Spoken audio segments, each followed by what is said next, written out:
Hey Lobos, Ben Johnson here to record this week's High Tech Friday. This week we take a look at a website called Adobe Spark, which is a free tool that will do three things. It'll make graphics or posters.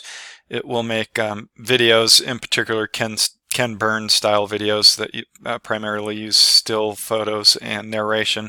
And then finally really awesome websites that really pop, sort of like a online magazine that you've maybe seen before. To get there, you just Google Adobe Spark. It'll bring you to this link, spark.adobe.com. You're just going to go ahead and log in. You can use your Google credentials. I might already be signed in here, so we'll see. Google credentials, and just go ahead and pick the school account here, and then Adobe ID. If you have any problems getting students in, we can help you make those student accounts if there's any technical difficulties there. All right, it'll bring you into your Adobe Spark account. I've got all sorts of videos here. Yours may show up mostly blank. You may have to enter your birth date and your name and some demographics. But once you do that, you'll get here. There's a blue plus sign at the top, and that will show you the three tools that are available. Graphics for making posters or that sort of thing, which are really nice, but I'm not going to spend a lot of time on them today just because they're really self-explanatory.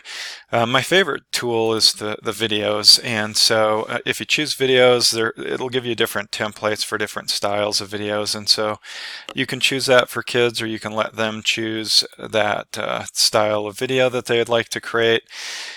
They need to give it some sort of a title, and so I'm just going to go ahead and call this one Utah. Just from a recent trip that we took there. Within that, then there's a story template that they get to pick. They should pick this one carefully because it will then give them prompts as to what audio they ought to record. So you can have them take a look through here, and you could tell the kids which one you want them to use, or else you could let them pick. And so I'm just going to do this show and tell. And the reason that it's important that you pick the correct one is that it gives the kids a little prompt as to what audio they ought to record. There's a little tutorial here kids can watch, or else they can just close it and begin. But just wanted to take a look above this microphone. It says introduce yourself, make it personal to connect with your audience, or reinforce your credibility. So as the students now, they've got a little prompt that they want to talk about, which I'm not going to actually use this prompt, but it would be helpful, I think, in the case of kids. And so to record, which is nice because you can't do this with Google Slides easily. So to record, they're just going to click this microphone. Normally it's going to bring up a little prompt here if you give it permission, and I guess I've already given my account permission. You just click and hold on that, and then you just talk into your microphone. If you get a microphone that plugs into a headset, it's going to sound a little better than the built-in microphone on the student's laptop. And so I just recorded 11 seconds worth. If I don't like what I recorded, I just press it again, and I might say something like, we recently just took an awesome trip to Goblin Valley in Utah. What I'm about to show you now are some awesome photos. Then when you let go, it will stop recording. The kids can listen to that. I've got some background music in here that I might want to turn down or turn it off maybe while the kids are recording here. And then I want to add some pictures, and so I want to do a photo here, and I can connect to my Google Photos, which is awesome, although I think it's blocked for students, but you can just find really nice free photos here, and so I'll just type in a few just to throw into the presentation. You can see it adjusts the length of the slide to match the narration, but you could click that, and on slides that don't have narration, then you can type in a custom time. Okay, and so then I would just keep going, and so this what is it?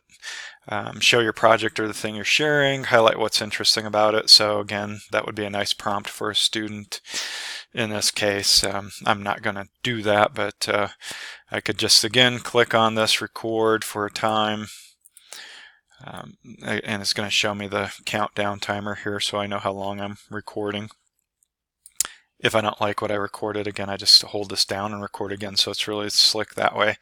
I can add videos, 30-second videos here, but I don't think that's really the strength of this program. I think it's really the still photos, just like Ken Burns does with his movies. And then you would just have students go through this, do audio recordings, and so the purpose of this assignment would largely be writing the script that they're going to be recording over these still photos that they either take or find, using the free image tool that comes with Adobe Spark, and it does have some really nice photos. And then in addition, remember, as a teacher, you can connect it to your Google Photos account. So real quick, simple, easy, really slick to do the recording here with the little microphone button. You can, maybe if a student didn't want to narrate, they were sensitive about their voice or something, remember that they can always add text, and maybe they type their script on top of the movie, so that's fine also. Okay, and so they would just continue to make all these slides, and I can drag and drop the text. It just gave me that little reminder there. They can add as many slides as they want with this plus sign, and so once they're happy with it, I mean, they can preview it, and once they're happy with that part, then they can change the theme here, and it really does have some nice themes. This program is really intended for people that are design challenged to make a much nicer design, and so it will do all of that work for you, so you look like a pro even though maybe you're not good at this. You could resize it, so if you're showing it on one of the smart boards, you could change it to square. If you're going to be showing it where you've got a widescreen in your classroom, you could change that. And then the music is really nice. There's tons of music that's free, and you can just click the little play button to hear it, and then once you find one you like, you just click on it. You can turn the music on and off, adjust the volume. You could add your own music if you have that available. So it's super easy to use. The finished result is going to look so much better than a typical Google slideshow that I've seen, or a PowerPoint, mostly because it has so much nice visual graphics built into it in terms of the Ken Burns sort of style.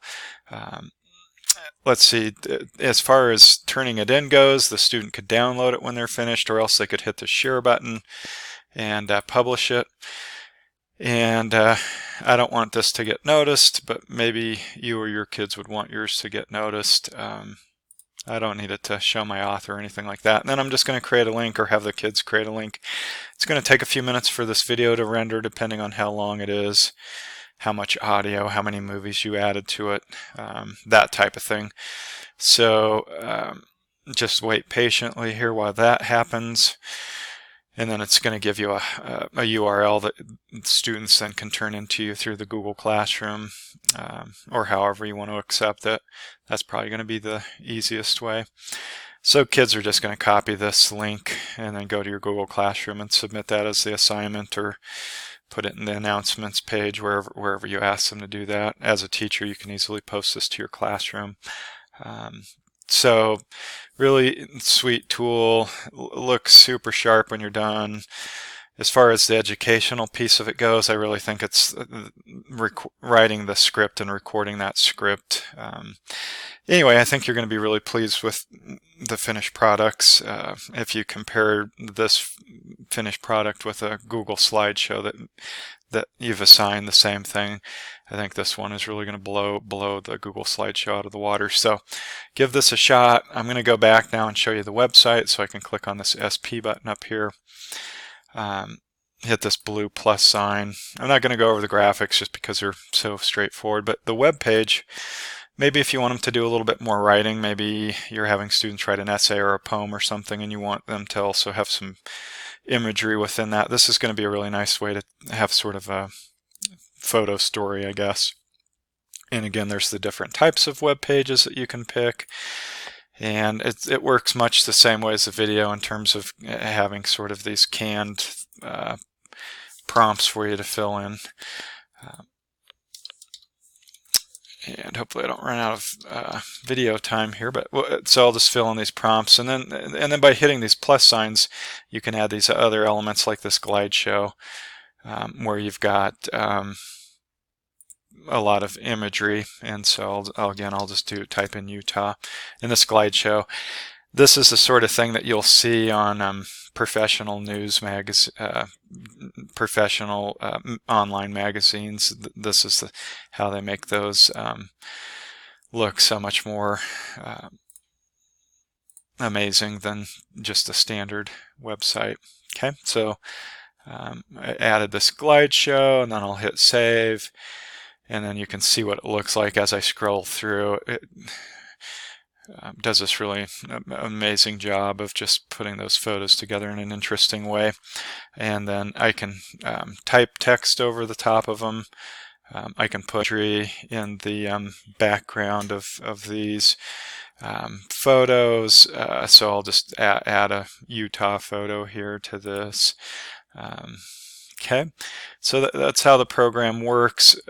Besides these glide shows, there are other photo grids that you can add, so I'll just put a few of those in, and it just arranges the photos in a really interesting and beautiful way. And so I don't like this mining photo that much, so I'm going to throw another one in here. Okay, that's better. I've got that photo twice, but oh well. Okay, so you get the idea. And then this one, I would say the educational piece of it, and I'll save this part, is the typing. And so you might have a lot of pages with these split layouts where you add an image to one side of the page, and then over on this side of the page you do a bunch of typing. And so maybe this is where the essay is, or the poem, or whatever the writing assignment is that you're going to have the kids do. And again, it just puts it together in a really beautiful way. Okay, and then you can do plain photos, plain text. You can have buttons that would take you to another website. You can embed YouTube videos or Spark videos, Adobe Spark videos. So the finished web page is just going to turn out looking really amazing, like you know, like you're a professional web designer without having to have any of those skills. So when you're finished, you might preview it. There's some settings here that don't do a whole lot, but you can finally then share this and turn it into the teacher by hitting the share, publish, and share link. And again, I'm not going to get noticed, so then I'll just create link. And then the student is going to be turning this link into you through your Google Classroom, and they could go up in front of the room and present it if they wanted to with this present tool. So anyways, just a really awesome way to make a beautiful web page. The example I'm showing you here isn't great, but the major point that I think your kids would get out of it is, you know, besides the imagery, is the writing of the essay or the poem or the reflection, whatever goes with the website. Okay, so anyways, that's Adobe Spark. Awesome tools. You know, I think Google Slides and Google Sites are nice, but they get stale after a while. Give this tool a shot. I think it's going to really pop in comparison, and I think that you and the kids are going to really like what you see. So thanks for watching this week's High Tech Friday.